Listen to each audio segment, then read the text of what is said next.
Welcome to the Nerd Party. Let the filibustering begin. Welcome to Nerd Party.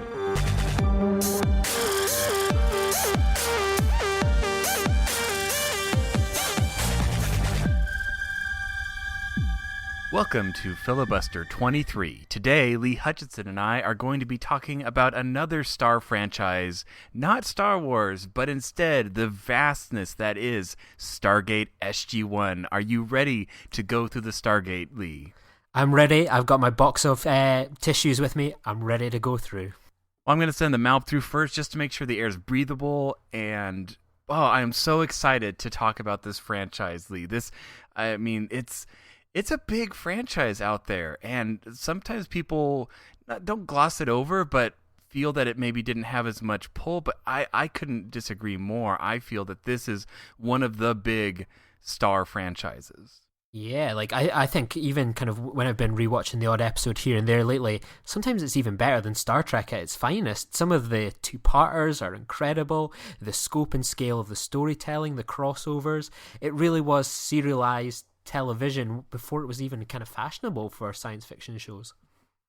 Exactly. And I mean, this is back in the time. Let's take the Wayback Machine to the late 90s. So Stargate SG-1 went from 97 to 2007, 10 years. I mean, that's 3 years longer than Next Gen, which is usually the standard I hold on TV shows too. But this is the time when you had Babylon 5 on, you had DS9 on, Voyager, so there's a lot of science fiction on television right now. But what I feel set this apart is the tone, for one. It was a great tone. And the fact that it was modern day. The fact that this was supposed to take place in a late 90s military complex deep in Cheyenne Mountain. And it worked. And, I mean, what other sci-fi franchise... I think they recently, or not recently, but they've received special recognition from the U.S. military because of how well they portrayed the Navy and the Air Force, it was the Air Force, and how well they tried to get the technical parts right. I mean, they really pulled out the stops for this show. Not many Canadian shows that can say they've won awards for portraying the American military well. Well, that's true. We do love sending our Hollywood up there to the good old Great North, but it's beautiful. Lots of planets do look like the Canadian wilderness. I'll give them that. But what introduced you to this series, Lee? Yeah, I'd seen the movie, and as a young kid, it wasn't a movie that necessarily clicked with me as it did when I was kind of an adult. I thought it was quite slow, the characters were a bit too serious for me, and then the TV show kind of kicked off, and I was like, I wasn't a big fan of the movie, I'm not going to bother watching this, I'm going to stick with Star Trek. And then I maybe picked up an episode here or there in Season 1, which is a bit of a mixed bag, but I think Season 1 ended on such a high of good run episodes, I was like, well, I'm going to fire in. Yeah, you might as well. What's a once episode a week commitment to this show? And it was a show that really just got under my skin, and I was with it through the whole run of the series, whether it was buying the DVDs, watching it on cable TV. It really kicked off kind of me having the internet at the same time. Yeah, I'm not even afraid to admit it was the first TV program I ever stole from the internet. I was so excited to see this new series with Ben Browder when he came on. I was like, I can't wait months. I need to see this, So I kind of stole. I think I've made up with it and how much money I've given into the franchise since. But it's a show that I really kind of threw myself into the commitment of and followed all the storylines all the way from Stargate SG-1 all the way to the end of Universe. Yeah, it was very similar. I mean, we never had cable, so I didn't have like the Sci-Fi Channel or those channels that broadcasted it, which was a little bit of a barrier. But then I'd catch it on reruns or when it would be on, or I'd be over at a friend's house or at my uncle's. But it was kind of in my first couple of years of college where a friend of mine had a giant CD, those big CD cases where you had like multiple, and it was full of all of Stargate SG-1 on DVD. And so one summer, I'm just like, I'm doing this. And I just started on the first disc, and I just watched all 10 seasons probably faster than I would care to admit. But because, again, this is a 45, this is a long-form episode. This is not a 20-minute comedy or sitcom, so it takes a while. But, man, this show, the characters, the setting, the plot, the overarching themes, the drama, I mean, it was a really, really well-made show. And we're just going to be, tune in, viewers, because we're just going to be gushing over this for the next hour, but we'll try to contain our enthusiasm a little bit. Yeah, like I think it was almost I'm sure we were the same, that I was watching so much Star Trek through the 90s and into the early 2000s that I really had my saturation with it, and kind of the early 2000s I was kind of waning a bit from it. I had that franchise fatigue that so many fans had, and Stargate was really the perfect antidote to Star Trek, in terms that the episodes really felt fun to watch, whereas you could watch an episode of Star Trek and think, this is really enjoyable, I'm enjoying it.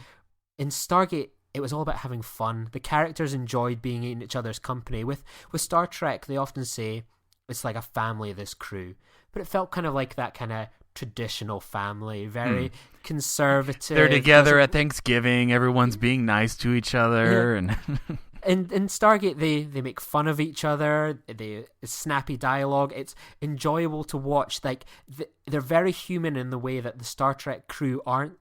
Like you look at these characters and they go through their flaws. They're funny to be around. Like their attitude to these larger than life scenarios is to laugh in their faces sometimes, for better or worse. And I think it was always a show that you thought, I like these people. I would want to hang around with them and go on adventures with them, and that's how I would respond, and that's something that was really hard to find in sci-fi at that stage. You're right. I think you hit it right with that word, adventure. It's an adventure show.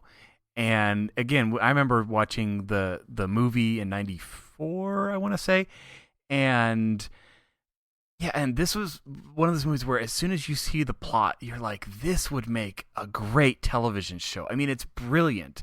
You have a single set and you dial up the location of the week. I mean, it writes itself almost. It's such a basic concept of serialized television, but it works so well.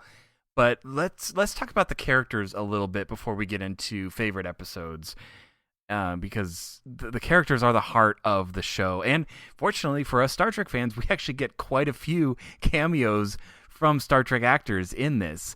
Robert Picardo, Marina Sirtis, did Brent Spiner cameo in one? I can't recall. I don't recall Brent Spiner. Yeah. But there are quite a few, and then also later on we'll get some Farscape crossover. I mean, you get all the sci-fi shows like being on this show apparently. But the core four, you have Colonel Jack O'Neill, played by Richard Dean Anderson. Oh, this is going to be, see if I can get all the names right. Then you have Amanda Tapping. Yeah, Michael Shanks and Christopher Judge. Which is an awesome name right there. But as Teal'c, Agent or Colonel Carter, Major Colonel Carter, eventually Colonel Carter, and then Dr. Daniel Lieutenant Jackson. Carter originally, Lieutenant Carter, Dr. Daniel Jackson, Teal'c, and of course Hammond, and Hammond. I love Hammond. I love Don S. Davis. It's such a good actor, and everyone plays their role so well. So you have O'Neill, and it's MacGyver. It's Richard Dean Anderson, and he is the driest humor, and he takes it seriously, like, for his team, but he's also the most unserious character of the entire franchise, and he's hilarious. It's the big flop, really, from the movie, isn't it? That you've got in the Stargate movie, you've got Kurt Russell playing this suicidal, depressed character, and then it goes into Colonel O'Neill, and it's quite jarring when you go from one to the other. But I always kind of bought into Richard Dean Anderson's explanation that he goes, he was at such a low, how do you bounce back from that? And that he uses that humor as his kind of defense mechanism. So it's not necessarily the character's gone, it's just coping with it in a different way. And I think Richard Dean Anderson really does set the tone for the series, that how Richard Dean Anderson behaves in situations inform the writing. In the beginning, it's quite stoic, and then it just evolves into being this fun adventure because that's what Richard Dean Anderson sold it best as. Well, he's kind of the Hawkeye, to use a analogy, in the fact that you have Alan Alda, who, in MASH, who is such like the title character that becomes the tone. It's the same in Stargate SG-1, where just like you said, he is the tone, and we get some great moments because of that. And then the team, I think, Michael Shanks for Daniel Jackson is the most direct transfer over from the film. I mean, that was played by James Spader. Yeah. So Dr. Daniel Jackson was played by James Spader in the movie, and it seemed like it was pretty much the same character. I mean, a little more action-y. I mean, James Spader plays it very much like, I'm a librarian, I'm a researcher, I'm not a field man, whereas Michael Shanks becomes, once he puts that bandana on, he is all action. Yeah, like Michael Shanks in the beginning really is that kind of nerdy Daniel Jackson that we know. He's got the allergies that magically vanish after more than a few episodes. But I always think it's when he gets his hair cut short at the end of season 2 that's when he becomes like a fully rounded Daniel Jackson. He's not just the nerd that we know and love. He's just becomes that kind of seasoned professional that he's learned from all these adventures and action and being under fire. He's not just the archaeologist anymore. I think Daniel's bandana is equivalent to Riker's beard. Yes. The change in the character. And then you get Amanda Tapping with a new character with Agent Carter, not Agent Carter, with Dr. Carter. And man, Amanda Tapping does such a good job in this role. And I remember reading an article about way back when they were getting the series ready, and they were working on wardrobe, and they're trying to figure out what she was going to wear, because again, she's the girl, so does she wear, something girly or something less? And she literally was like, no, like, that's what the guys wear, that's what I'm wearing, put it on me. And I'm so glad she did, because that's what it should have been. They're military, they all wear the same things. She doesn't need, the only difference is like their dress blues, but that's a military thing as well. But I think it works so well for her character. She's such a strong character. She continues that strength on into other sci-fi she does with like Sanctuary and other things. But I love this character. She's the smart one. She's she's a core component of the team. And again, because we get so many episodes, that's one of the great things about television. We get so many hours with these characters to really develop them, which is just one of the difficulties of movies. You're getting a fraction of the time. And I think it's so good with the character of Carter, that you see in the beginning, they write her as she's the female character. So like that horrible line she has in the first episode, just because my sexual organs are on the inside doesn't mean I think with them, or some other nonsense. And it's like, Oh my God. And they even make fun of that like 7 years down the line, like when she goes, who would say something like that in an alternative reality? And even like one of the first episodes is her going to this alien planet where females are second-class citizens, and she's kind of stepping up for that. Emancipation. It's like Mongolia. And they have to wear veils, and it's like, oh, okay. I know you're trying to do sci-fi and you're trying to make a point, but it was like the 5th episode or something, and we're like, can we get to know this character first? Yeah, and all that stuff got jettisoned so quickly, and then they ended up just going, she's just one of the team, and that's the way it should be. And I think that was just a change for the better, and it was so great seeing her kind of evolve through the series as a person, becoming close with her dad, and even becoming the head honcho of SG-1 eventually. It was one of the best kind of character developments in a TV series in terms of growth. Yeah, to jump ahead for 1 second, there was a moment I remember when it was later on. It was after Neil had left and Jonas Quinn was there, and they were trying to find a new head to the team. And for Jonas and for Teal'c and for Daniel, they're like, well, why not have Carter run the team? Like, she has the most experience. And they're like, but she's a major. We need a colonel. like she's just not high enough rank. And I can't remember exactly the end result of that episode, but it was an interesting point of they still had their command structure.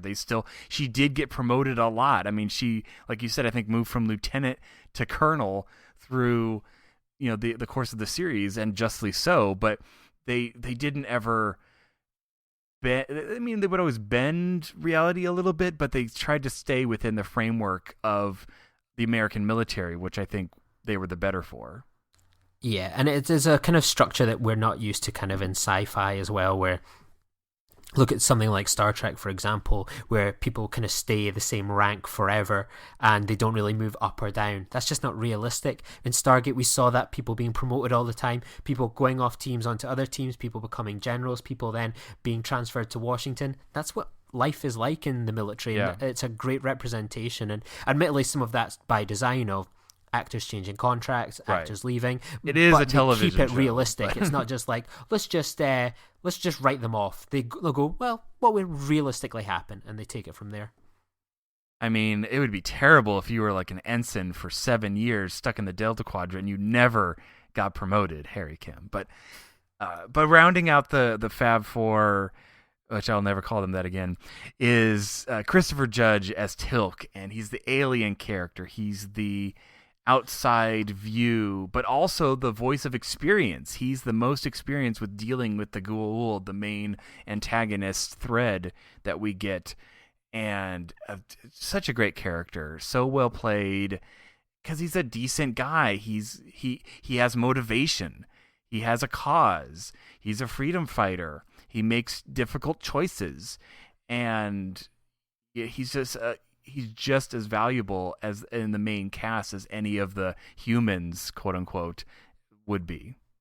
Yeah, I always was a big fan of Teal'c. I think in those first few seasons, he's just that very stoic character, very quiet. Yes. But he's another character that he becomes more human, and that's only natural because he spends all these hours and days working and fighting alongside humans. And his story about being just this kind of Shova, this traitor that ends up defying an empire and freeing his people over 7 years, that's incredible. Like, that's kind of arcs you don't really ever get, and it's just so juicy, all the things he does, all the people he raises up, gives hope to, and that he's an inspiring character that people can make a difference if you start off by making the right decision and not following people blindly. And of course we have to mention General Hammond, Don S. Davis, and he's that boss you always want, who's cool and understands, but has your back, and he's gonna fight the fight in Washington. He's going to work to go, because there were a lot of, and not antagonists, but there were a lot of outside forces going against the Stargate program from within the country, as well as aliens. There were people who wanted to shut it down. There were people who wanted to corrupt it. There were people who wanted to privatize it. And they were constantly trying to fight against that, which adds for great storytelling. Hey, conflict and drama make great storytelling, Lee. Who knew? And casting Ronnie Cox to do that as well. Who knew that would work? Star Trek The Next Generation. Oh, exactly. Well, I never trusted that man. From RoboCop down, he's just, no, it's, but yeah, so later on in season 9, we get the big shift of characters. The last 2 seasons, you have Ben Brower comes in as Cameron, as the new lead of the team, and you have Claudia Black come in as Vala. If those 2 names sound familiar, guess what? They were both on a show before of Farscape, and I think they really help anchor the last 2 seasons and going forward. I think that transition works really well. I think the season before they came on, while there's some really good episodes within that season, I think it was really hampered by they were writing episodes around Richard Dean Anderson that could only be on set 2 days a week. So there was a lot of base stories that the team, while great, was kind of spread apart, and it was about just like the 3 of them at times, and it was really missing that kind of wholeness that had been with the previous few seasons. And I think by that stage, when Richard Dean Anderson announced he was going for good from Stargate, while I loved the actor and the character, it felt like a good decision. It was something that was kind of anchoring the stories in the base, as opposed to going off and having adventures and having like whole episodes off planet. And I think it was for the better that decision was made. Exactly. And it makes sense. I mean, they have to. I mean, these are people, and I'm looking at a grid right now that shows all the main actors and their plot through the 10 years plus movies. And yeah, you have, except for Amanda Tapping and Christopher Judge, we're pretty much there the entire run nonstop. But yeah, you have characters come, you have them go, and it just. You're going to have that. I mean, we had that in Star Trek. We have that in Battlestar. We have that in all sorts of different shows. So it works and it fits.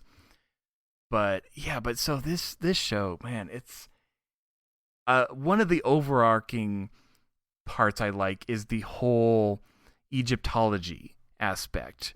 How the Goa'uld are representing these ancient demigods or however you describe it, but you have Hathor and you have Baal and you have Apophis and you have you and Horror, and it's cool because no one's taking that quite seriously, but there's a framework that we can grasp, and using those names as opposed to, I am, Lord Lykoth this soldier from the play. It's like, okay, well, I always feel that when sci-fi does too many new names, it makes it very difficult to absorb. So by using that, and we had enough of that with like Hatox and Zadnikatels, and keep it to a minimum. But the overall villains, the Goa'uld, and what they represented of wanting to enslave everyone, I think that was a great overarching villain that we didn't have to fight every week, but they were always there. They were always in the back. And it was also really good on a kind of practical level that this idea that if people came and took humans from Earth and took them all around the galaxy and made them slaves, it gets around the whole classic thing of like, oh, why does everyone look like human? It Right. saves you so much on the budget. Like, you go to this planet, it's filled with humans. Well, of course it is, because they were taken away from Earth and dotted on this planet. It's something that it gives it a framework and it grounds the show in this reality that's why everyone looks like humans. It's not like cheap or anything like that. This is the story. And I love that idea where you think it's just in the beginning watching Stargate, it's the Egyptian gods. When you get to see the Norse gods, the Asian gods, all these different kind of global gods, it really expands the storytelling and the designs of it, that we see planets with kind of an Asian infusion, Egyptian designs and everything like that. And it really keeps it fascinating to watch. That makes me think of, did they ever give some sort of explanation as to why everyone speaks English, or did they just never address it? I don't think they addressed it. I don't think they ever addressed it, which is fine. Because they're all human from North America. But anyway, that's one more problem to get through is the language issue. So I'm totally fine us just glossing over that. So forget I even brought it up. It's gone. But yeah, the technology, the Stargate itself, and the whole part of dialing other planets and using coordinates, and it's just so fun. Like, it's just such a fun show, and again, supported by a really large secondary cast of characters that we enjoy seeing. We enjoy seeing the dialing guy in the gate room. We enjoy the scientists on SG-13 that go off and do deep research. And I love the not the NX program, the Prometheus? Yeah, the Prometheus, but that was maybe just X. Like the X303, yeah, just the experimental program. Like when they revamp the Death Glider, and then they build Prometheus, and they start to build up Earth's defenses because all we really have is some shuttles.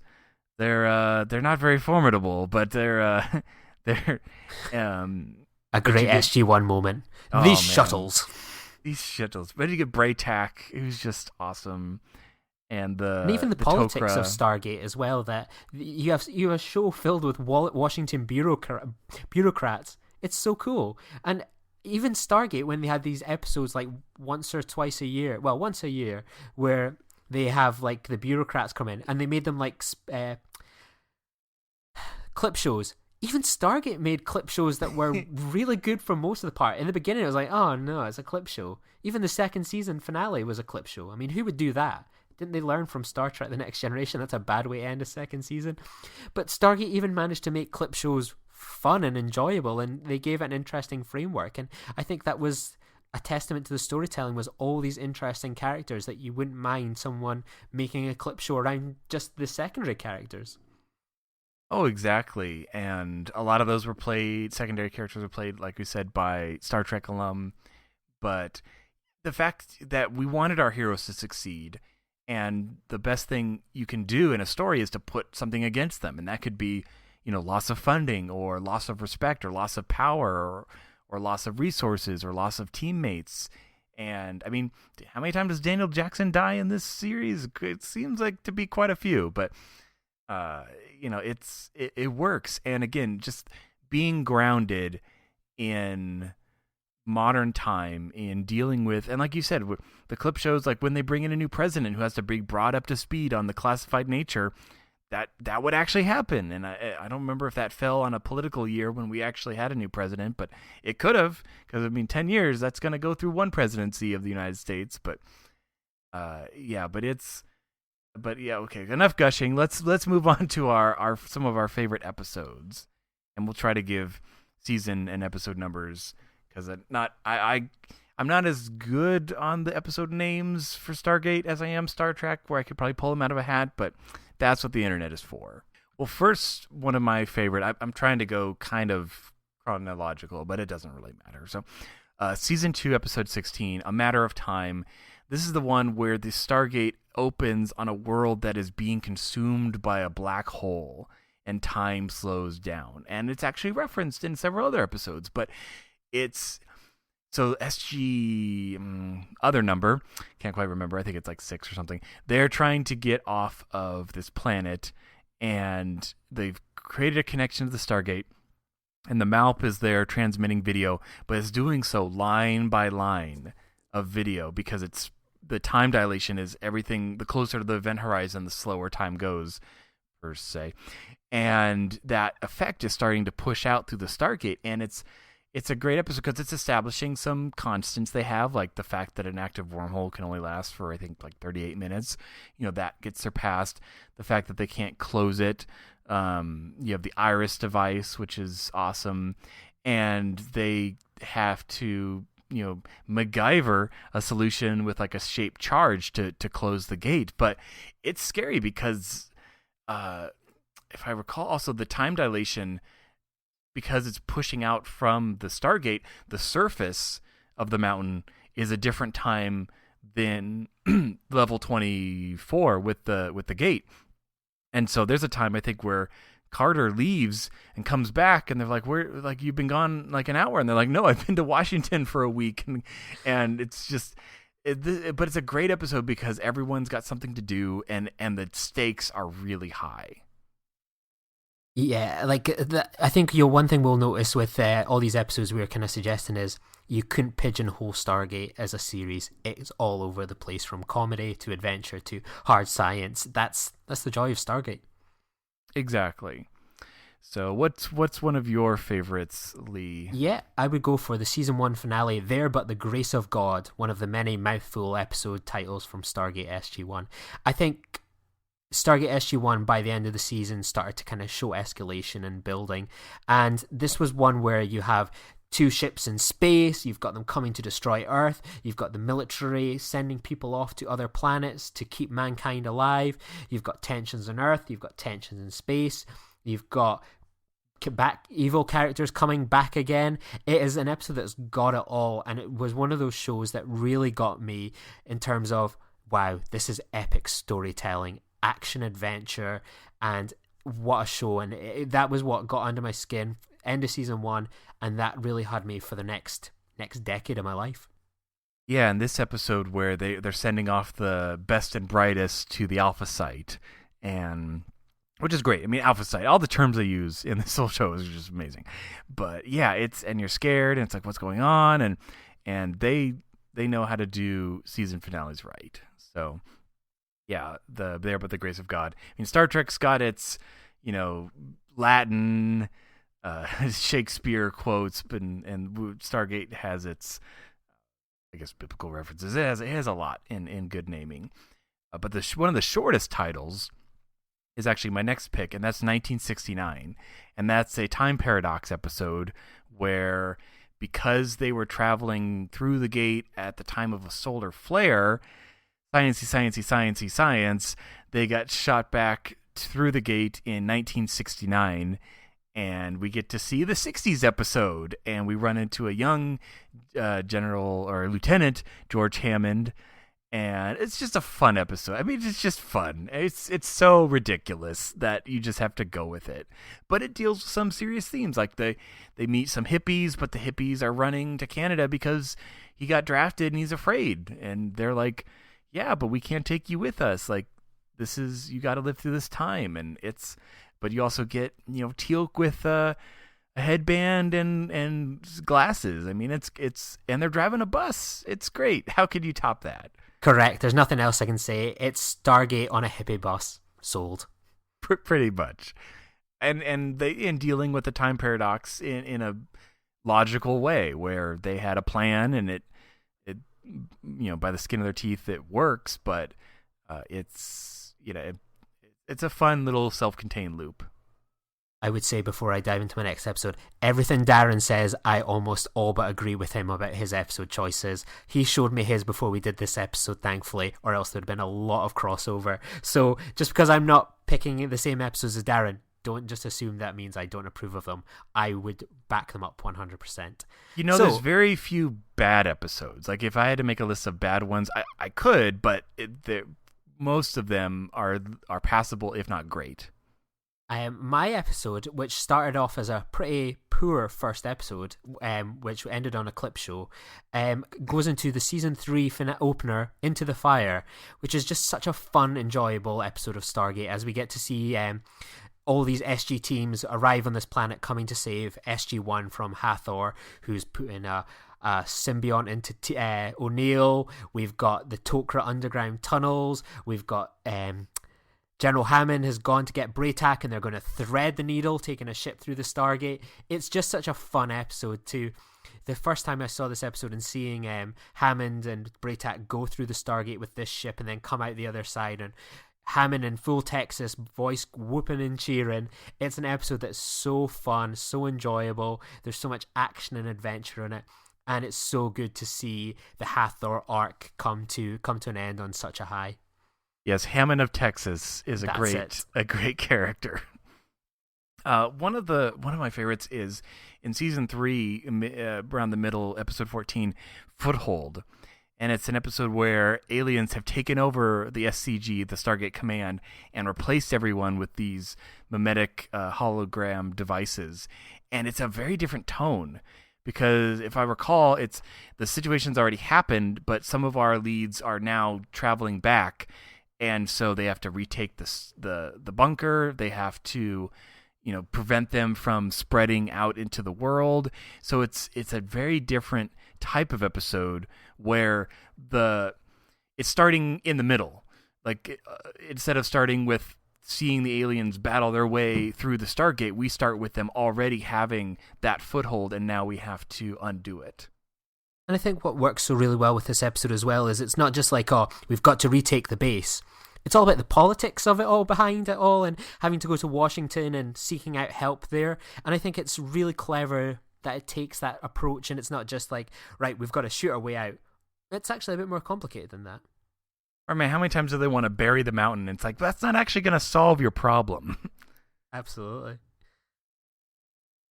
My next choice is another season 3 episode, Seth. I really like this episode because it takes an interesting concept of what happens if you were a Gould god and you were stuck on Earth. What would you do? You wouldn't have all the power, you wouldn't have all the followers. Wrong. You would start a cult. So this idea that the Stargate team join forces with the FBI, another thing that grounds it in reality, to uncover this cult and, break its stranglehold. I think it's so much fun, and it's a really interesting idea that you never really see on sci-fi. We see it so often. Oh, what happens if the alien crashes on Earth and is stranded here? How do they get home? What do they do? E.T. phone home.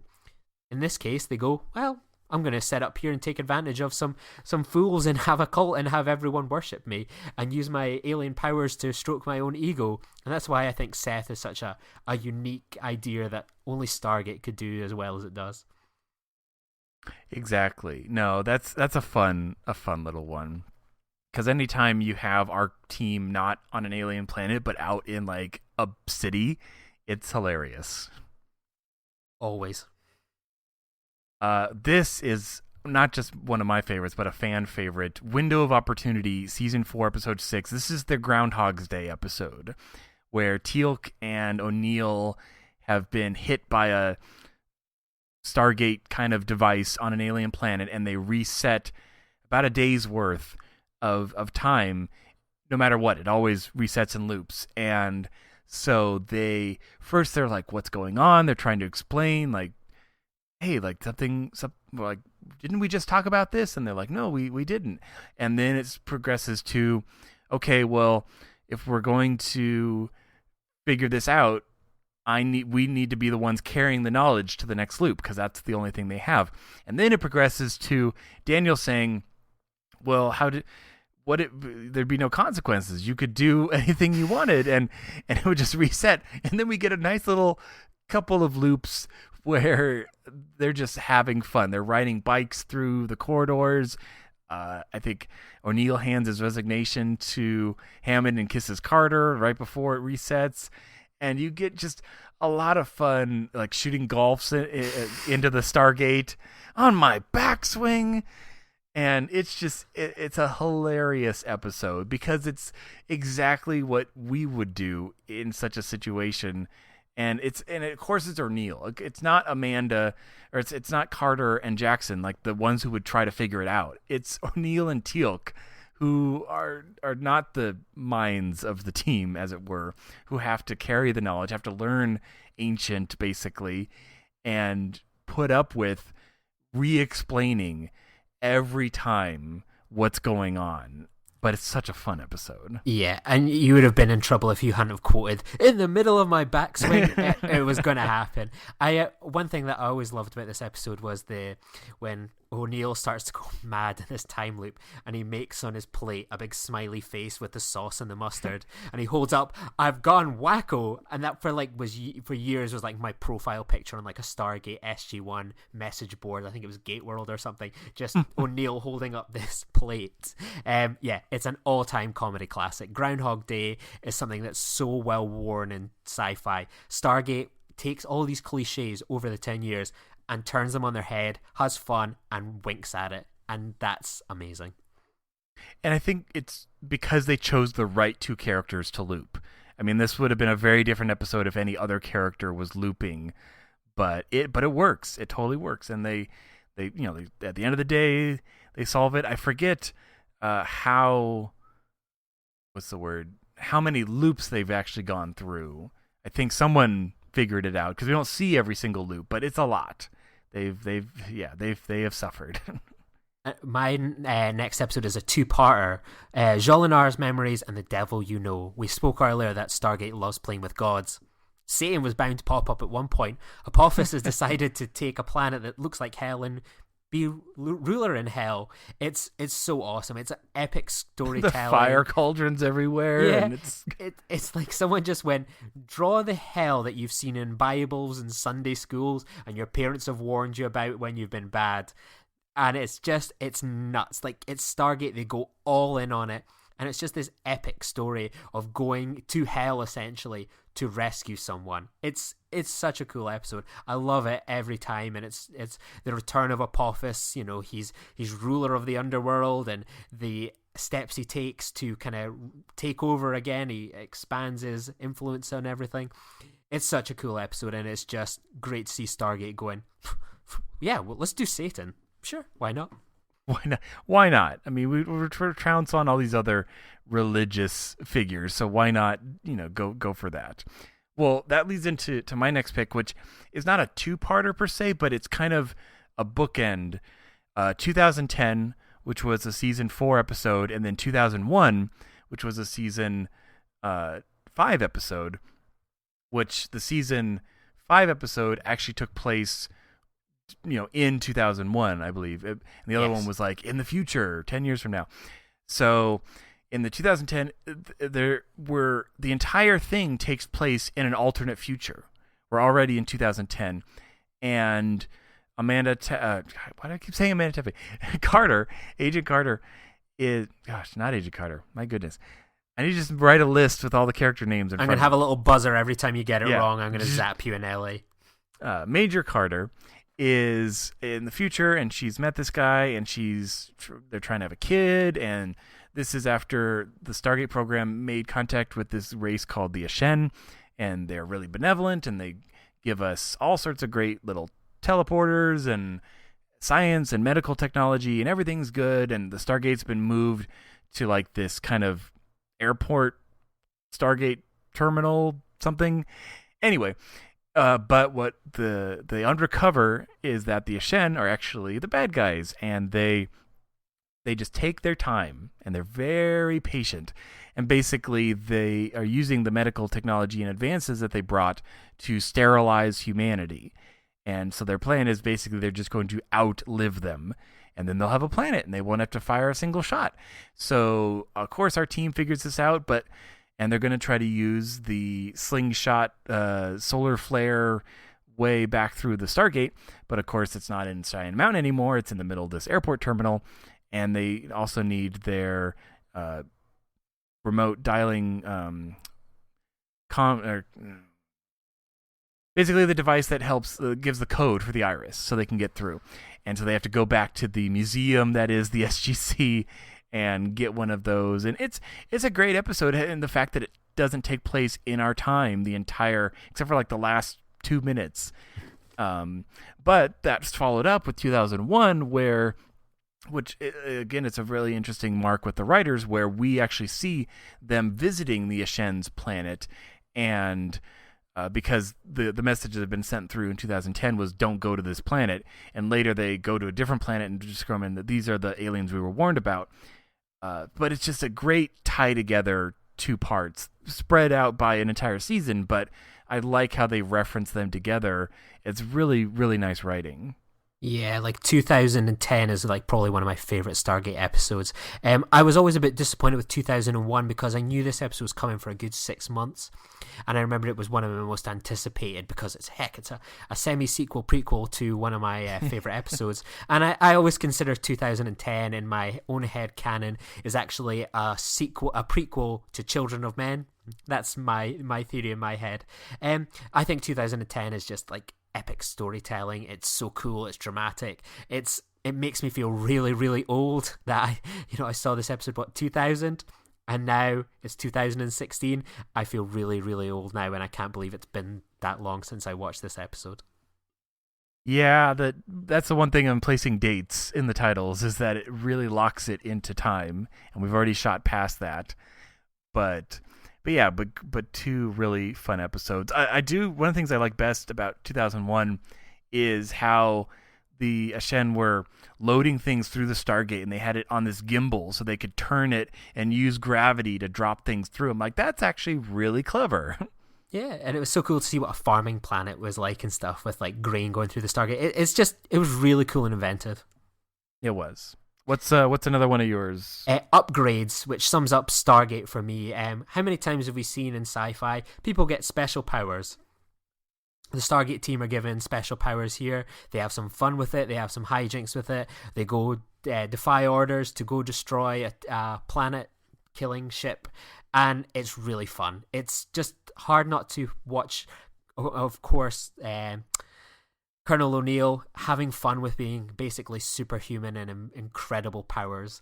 It's as fun as you think it is, and the mission to the planet to destroy this super Gould ship is really quite adventurous. And I think it was like the end of an arc. I can't remember the name of the character. The Tok'ra was like Anya or something like that. So it was a really good run of episodes, and I think it's just classic Stargate. It's a lot of fun. It takes a well-worn trope and it gives it the Stargate twist, full of character and charm. And that's really what Stargate does best, is taking tropes. Because, I mean, sci-fi's been around a while at this point, and there's only so many types of shows you can tell. Yeah, and Stargate, there's very few things in sci-fi that are original. Stargate's full of them, but when it goes to that well of the time travel, the superhero powers, all these different things, they go, we're going to do it our way, and it's going to be through the prism of our characters, and nearly every time it's enjoyable. Well, for my last episode, you have to mention Wormhole Extreme. I mean, it's the tongue-in-cheek. If we have to make a cover story, it's going to be that this is a TV show with the lowest budget imaginable, and it is such a fun episode. 100%. It's so over-the-top fun, winking. It's almost so meta that you think, wait, is this show kind of breaking its own fourth dimension? It's ridiculous, but I love it. I never get bored of watching this one. Yeah, which is also paralleled in their 200th episode, 200, where they're working on the movie adaptation of Wormhole Extreme. But yeah, so overall, just a fun series, an amazing series. Highly recommend it. I hear they are working on maybe rebooting some or doing some more movies. It's been I'm always up for cancelled, I think. I think there was an interview with it. I'm kind of glad it's been the case because it was going to be a total reboot with the team behind Independence Day and the original Stargate movie. I'm quite happy that secretly that's the case. As much as I'd love to go back to Stargate, I'd only want it through these guys and through the team. That's true. I mean, let's look at Independence Day.